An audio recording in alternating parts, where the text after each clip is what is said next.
Du coup, bonjour Cyril, Bonjour. merci de nous accueillir, nous présenter la Mégane RS. Donc c'est une Trophy, Trophy, 300 chevaux. 300 chevaux. Du coup, on en discutait en off, donc c'est votre voiture quotidienne, C'est c'est ma ça? voiture quotidienne. D'accord. C'est en termes d'entretien, l'assurance, enfin la consommation, c'est pas trop onéreux quand même? Juste la consommation qui fait un peu tiquer. J'hésitais un peu à la passer en E85, mais je crois pas que ce soit possible en fait. Ah ouais, en Ouais. éthanol. Ouais, en bioéthanol. D'accord. Ouais, parce que j'en avais vu quand qu'il avait fait passer en éthanol. Ouais, Ouais.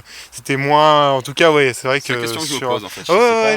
je crois que c'est possible. Ouais, parce que Ouais. j'en ai vu sur des groupes Renault Sport, ils disaient que c'était possible. Ouais. Donc à se renseigner. Ouais. Ouais, voilà. Ouais.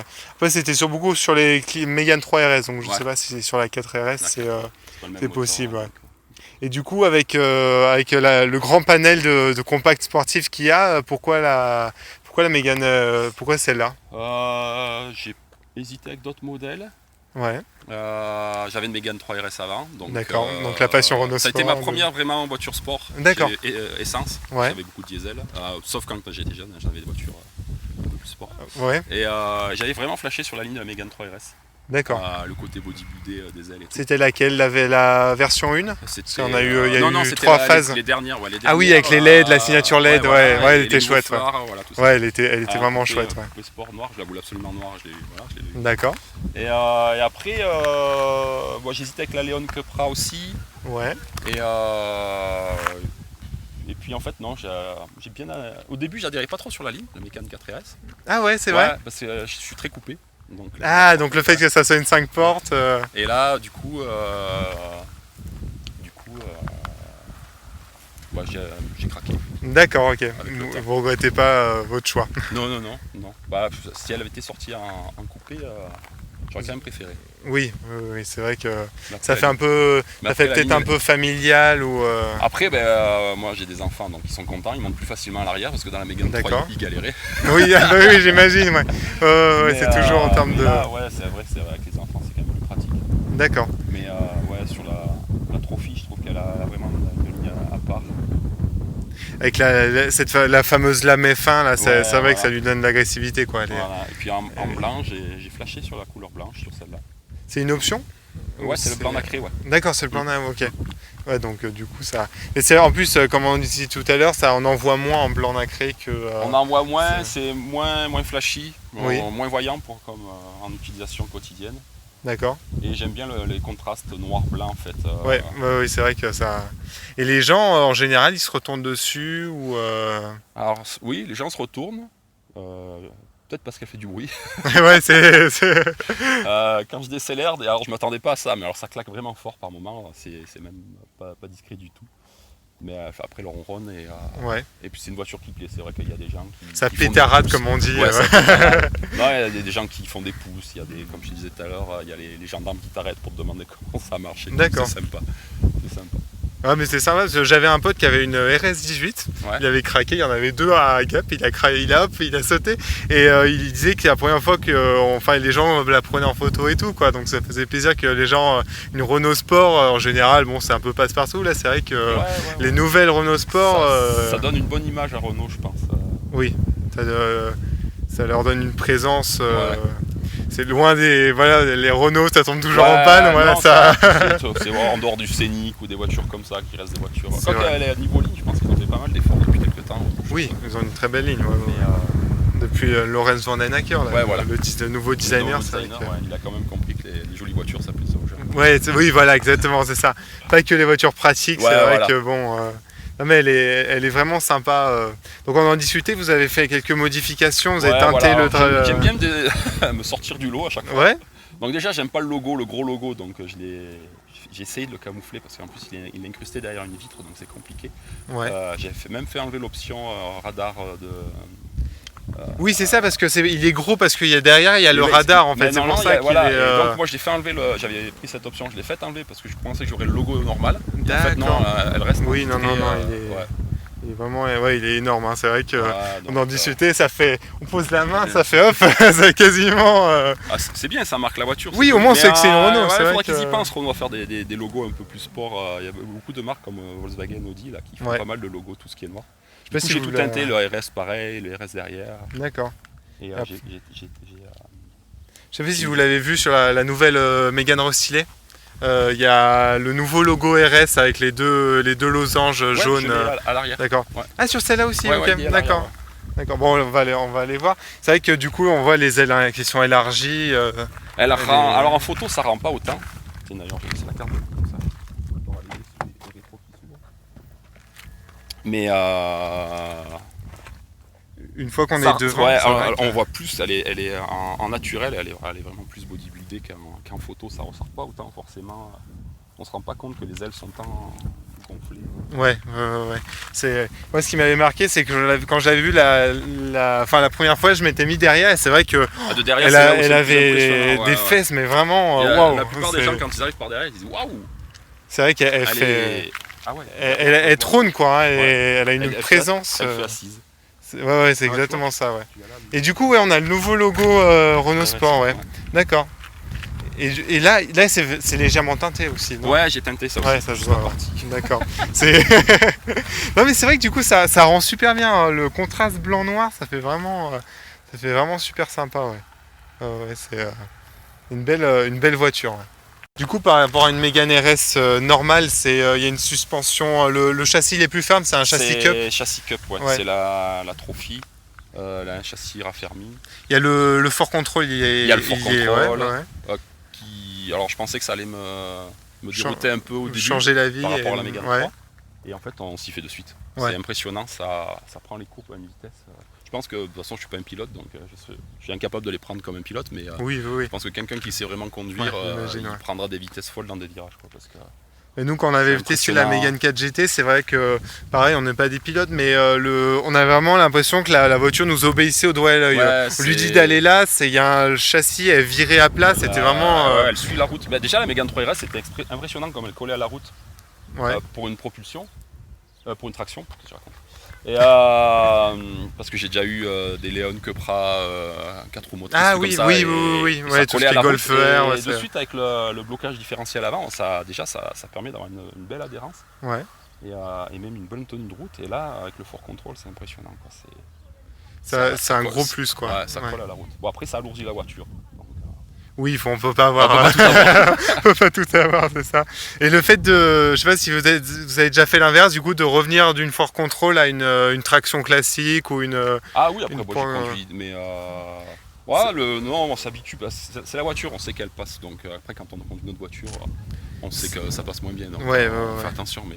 J'ai l'impression, c'est vrai que les Renault Sport, beaucoup aiment cette voiture. Elle a un côté un peu presque scolaire. C'est vraiment une voiture, on se sent directement en confiance. On n'a pas besoin de la. Ça enchaîne les courbes, ça passe sans être un pilote. On se fait plaisir. Et c'est une très bonne voiture. C'est un très bon châssis. Après, j'ai pas eu la chance ou l'occasion de conduire d'autres sportives pour faire vraiment un comparatif, style la Civic ou des trucs comme ça. Oui. Mais ça doit être à son petit plus quand même, je pense. Ouais, non, mais je me dis, elle se différencie par ce point-là, ouais. C'est vrai qu'elle est vraiment sympa. Et si on parle de trucs qui fâchent, du coup, la consommation. Alors là, le gros problème, c'est le réservoir qui est petit. Ça m'a surpris la première fois que j'ai fait le plein. Ouais, il fait à peine. Il fait guère plus de 40. Bon, moi, elle est légère, la voiture. Ouais, je pense qu'on fait ça pour gagner du poids en CO2, les trucs comme ça. Et du coup, on a une petite autonomie, quoi. On fait 400 km Ah ouais, d'accord. Surtout sur autoroute, ça aime pas l'autoroute. Après sur route, comme on fait des vitesses assez régulières, même en accélérant un peu, en respectant la limitation, ça consomme plus trop. Je vais dire qu'on fait entre 9 et 10 litres. Quoi. En moyenne, en roulant vraiment. En roulant, cool. on se faisait un peu plaisir. D'accord, voilà. ah ouais, ok, d'accord. Ouais, j'aime quand même un peu le pied lourd. D'accord. En fait, dès qu'il y a du bruit et tout, ça donne envie d'accélérer. Ah bah oui, c'est ça. C'est ça. Surtout que dans ce genre de voiture, on est déjà à 80, mais on s'en rend pas compte. Non, quoi. Non, à 80, on s'en met. On a remis 90 dans les Hautes-Alpes. On va pas le dire, du coup. C'est vrai que... Mais c'est vrai qu'en plus, c'est pas une voiture d'autoroute, quoi. C'est en plus une voiture par ici, en fait, de montagne, tout ça. Il n'y a plus aucun intérêt. Je me mets même sur l'autoroute, je me mets en mode confort le plus bas, quoi. Oui, parce que du coup, il y a le multi-sense dedans. Sinon, je roule tout le temps en mode sport. Et le mode race, vous avez eu l'occasion ou non pas... C'est pareil, ça enlève tout, je sais, mais ouais. C'est trop pointu pour moi. Faut mettre sur un circuit en plus. Je pense que c'est vraiment... Déjà, le mode sport... c'est déjà pas mal. Ouais, c'est ça. Ça ronfle, on a de la performance, ça suffit. Même le mode race après, on n'est pas sur un circuit. Oui, c'est ça. Non, vaut mieux rester de sécurité, on se fait plaisir, mais bon. On risque de perdre son permis à tout moment, des fois, alors on se rend vraiment pas compte de la vitesse, des fois, et c'est impressionnant. C'est le piège de ce genre de voiture, malheureusement. Quand on double, on dit tiens, un tracteur, tiens, j'accélère. Bon, pas un tracteur, mais un camion, tu vas te dire tiens, un camion, hop, je double, j'accélère. Ouais, hop, 120. Tu regardes la vitesse, tu dis heureusement qu'il n'y avait pas les gendarmes au fond. Oui, là, non, mais c'est vrai. Alors, comme j'ai la chance d'avoir mes 12 points, j'essaye de les garder et de ne pas les perdre d'un coup. C'est vrai que. Et du coup, l'intérieur, on a les sièges Recaro. C'est les sièges Recaro, ouais. C'est une option. Ah, ok, c'est une option et je les voulais absolument, je les trouve magnifiques. Ouais. Ils sont confortables quand même ça reste confortable, quotidien. j'avais peur que ce soit une planche de fakir, sans les clous. Mais ça reste très confortable, je trouve. Ils ont une très bonne assise et puis j'adore le dessin l'Alcantara, c'est super confortable. Et du coup, l'intérieur, il est assez sobre pour une Mégane RS.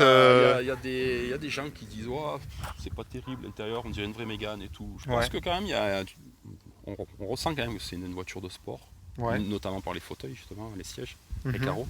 Le volant aussi, qui a un Alcantara aussi en haut. Après, c'est vrai qu'il y a les surpiqûres, c'est ça. Voilà, le petit logo RS. Moi, ça me suffit. Quand on est en mode sport, tout est allumé en rouge dedans. Donc... D'accord, oui, c'est vrai que. Moi, ça me va. La finition est vraiment correcte pour du Renault. Moi qui connais pas mal de Volkswagen. D'accord. Par rapport à la Mégane 3, il y a quand même un gros bond en avant. Oui, c'est plus qualitatif, c'est clair. Niveau tout ce qui est emboîtage entre les panneaux de porte et tout. Ouais. Là, c'est du chrome, bon, même si c'est. On est sur du plastique. Là, c'est super qualitatif, le sorte de moussé sorte là. De damier, qui rappelle effet carbone, c'est super sympa, ouais. En plus là, on est sur plastique moussé, en fait, ça va. Ça reste vraiment bien fini. Il y a de l'aluminium sur la console centrale aussi. Le levier de vitesse, il est vraiment sympa. Ouais. L'accoudoir est sympa aussi. Ce qui est un peu choquant, c'est le frein à main.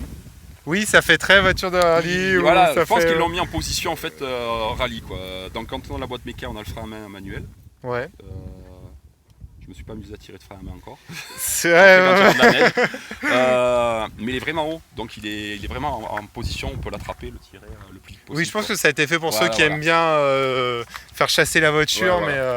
Après, le problème, c'est qu'on l'a fait chasser, il faut la rattraper après. Elle part, mais bon. C'est pas encore trop le souci, c'est que j'ai pas ciré les pneus, tout ça.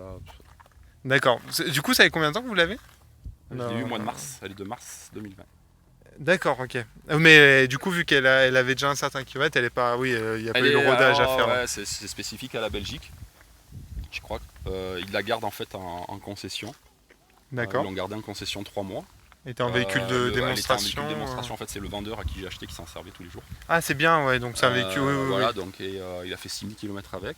D'accord. Et quand je l'ai récupéré, elle avait 6000 km. Et en fait, j'ai dû l'immatriculer pour aller la chercher. Donc j'ai dû faire des démarches. Ouais. Faire des WW en fait. Parce que maintenant c'est super long pour immatriculer une voiture. Les fameuses plaques jaunes là qu'on voit, non, pas plaques françaises. En WW. Ah, les plaques oui, ok, ouais, d'accord. Parce que les Belges, eux, ils ont des espèces de plaques vertes qui gardent. C'est des plaques de garage en fait. C'est appartiennent au garage. Okay. Et après, quand ils roulent, ils ont leur propre plaque à eux en fait. D'accord. Quand ils changent de voiture, ils récupèrent les plaques. Ok. Donc elle n'avait pas de plaque si je voulais redescendre. Donc j'ai dû faire des WW, des plaques de garage. Et après, au bout d'un mois, j'ai eu ma carte grise définitive. Et en fait, ils prennent en compte quand j'ai fait faire ma carte grise en France pour l'immatriculer. D'accord. Donc même si le concessionnaire belge l'a acheté en décembre 2019, moi, l'immatriculé, la première immatriculation, c'est quoi en mars 2020. D'accord. Et le vinyle sur le toit, c'est vous qui l'avez rajouté ou c'est aussi, D'accord. C'est en dépit de ne pas avoir de toit ouvrant, ça. En fait, alors, il me l'avait proposé en plus en toit ouvrant. Ah ouais. Mais alors, ce qui est pareil, j'aime pas, c'est en toit ouvrant qui a le plafonnier blanc. Ah d'accord. Tout ce qui est à l'intérieur, ça devient blanc. Et ça, moi, j'aime bien le noir, ça garde un côté sport. Et quand tu l'enlèves, c'est dommage. D'accord. Ouais, donc ça. Et après, quand je fais le covering, en fait, à la base, je voulais aller jusqu'au bout du toit. Oui. Et puis j'ai hésité, j'ai dit tiens si je faisais que la moitié. Et puis en fait c'est un côté pratique, il faut démonter l'antenne pour faire tout le. Ah oui d'accord. J'ai fait mon feignard là. Ouais, non mais ça se comprend en plus. En termes de coût, je trouvais sympa, seulement la moitié du toit, ça fait faux toit carbone, faux toit ouvrant, ça fait.